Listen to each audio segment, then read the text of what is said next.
O Band Entrevista está de volta. Eu recebo aqui o secretário da Fazenda de Salvador, Paulo Souto. Secretário, os moradores da capital já começaram a receber aí os carnês do IPTU deste ano de 2019. O reajuste foi, digamos assim, pequeno, um pouco significativo, 3,84%. Mas a novidade a gente pode falar em relação ao desconto para a cota única, que de 10% passou para 7%. Por que isso? Então, é porque as condições financeiras hoje são bem diferentes do que eram no passado. Veja bem, nós estamos oferecendo um desconto de 7% do IPTU para uma inflação que não chegou a 4%. E para uma remuneração do mercado financeiro, é muito difícil você conseguir hoje uma remuneração de 7% ao ano, ou na caderneta de poupança, ou mesmo em outros tipos de aplicações. Então, o desconto que a Prefeitura está oferecendo, né, é muito maior do que a inflação, é quase o dobro da inflação, e é muito maior do que a remuneração que pode ser oferecida pelo mercado financeiro. Então, eu digo com toda tranquilidade, quem tem condição de pagar, é um ótimo negócio pagar à vista. Para quem pode pagar, pagar à vista é um ótimo negócio. E é 10% para o IPTU, é 7% para o IPTU e é 10% para a taxa de lixo. Né? É um desconto diferenciado. De modo que o que a Prefeitura fez foi só adequar o seu desconto às novas condições que existem, tanto do mercado financeiro como da inflação.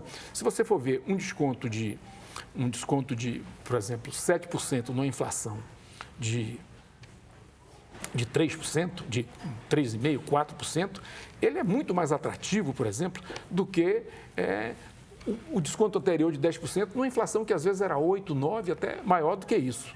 Então, tranquilamente, se você tem condição de pagar à vista, não tenha nenhuma dúvida, pague, porque se você for comparar tanto com a inflação como com a remuneração do mercado financeiro, é um ótimo negócio pagar o imposto à vista. Mas com essa redução no desconto, a Prefeitura acredita que vai ter a mesma quantidade, digamos assim, de contribuintes que preferiram pagar à vista do que nos anos anteriores? Olha, nós acreditamos que sim, porque qualquer um que fizer a conta vai chegar a essa conclusão que eu estou chegando. Então, o problema maior não é propriamente a atratividade do desconto, porque essa atratividade é grande. O problema maior é a condição de se poder pagar isso. Aliás, às vezes se costuma dizer, janeiro é um mês em que muita coisa se acumula, etc. Esse enfoque é um pouco complicado, porque, por exemplo, para quem resolve fazer o pagamento parcelado, e até começa em fevereiro, o IPTU é um pagamento que se dá o ano todo, da mesma forma que a conta de luz, da mesma forma que a conta de água, etc. Então, não é absolutamente uma despesa concentrada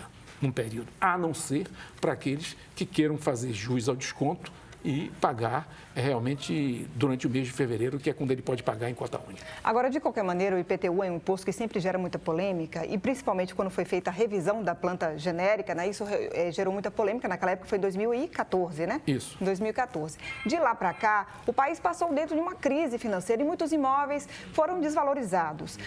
E se tem uma reclamação muito grande por conta disso, porque aí o IPTU continuou sendo o mesmo valor, uma vez com base na planta genérica, que foi feita lá em 2014, mas de lá para cá muitos imóveis tiveram uma desvalorização. Como é que o senhor enxerga essa reclamação da população em relação a essa questão? Então, primeiro o que nós temos que, viu, Carol, dizer é o seguinte: nós não estamos praticando a planta genérica que nós fizemos. Por quê?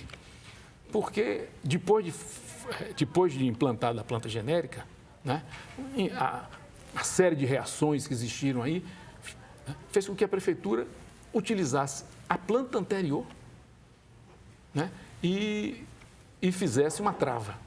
Então, todo o imposto é calculado não sobre o valor, que seria o valor atualizado da planta de 2013, mas sobre o valor anterior, né, com uma trava. Isso faz com que os preços hoje, né, os valores, se você for pegar os valores de mercado dos imóveis, e o valor sobre o qual a Prefeitura está cobrando o imposto, né, eu diria que para a absoluta maioria dos casos, o valor venal sobre o qual nós estamos calculando o imposto é menor do que o valor de mercado. Por isso mesmo, porque não se adotou, aquele valor da planta de 14, ele não foi adotado. Se colocou nele uma trava. E a partir dessa trava, só se aumentou o equivalente ao IPCA. Então, podem existir alguns casos de imóveis que estejam Defasados, digamos defasados.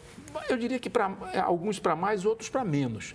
Mas, na regra geral, eu diria, principalmente para os imóveis de maior valor, na regra geral é que a Prefeitura ainda está com valores venais abaixo do valor do mercado.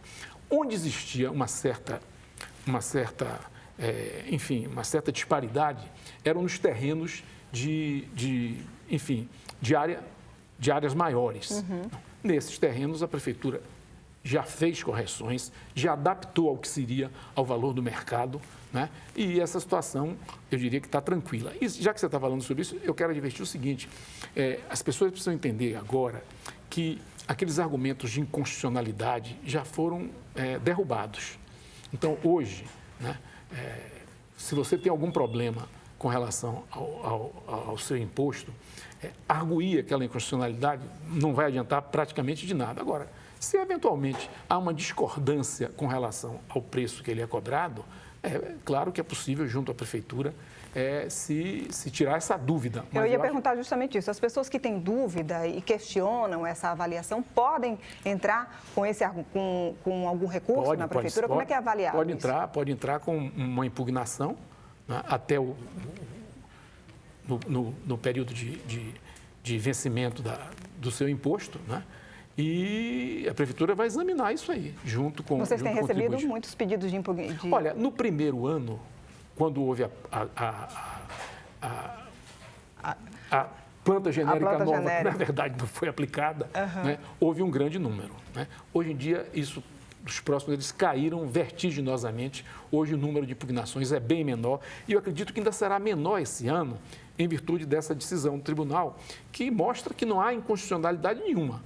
Né? O que pode haver é realmente uma diferença relacionada ao valor venal, mas nunca, não podia ter feito isso porque aumentou tanto por cento. Esse argumento não vale. Já foi discutido, esse argumento já foi... não é válido. Né? Esse argumento não é válido. De modo que eu acho que as pessoas têm que olhar com muita tranquilidade. É verdade que o mercado teve certas acomodações, mas é verdade também que durante todo esse período nós viemos seguindo apenas o IPCA. E o ponto de partida não foi realmente a nova planta genérica, foi por causa das travas que foram colocadas naquele ano.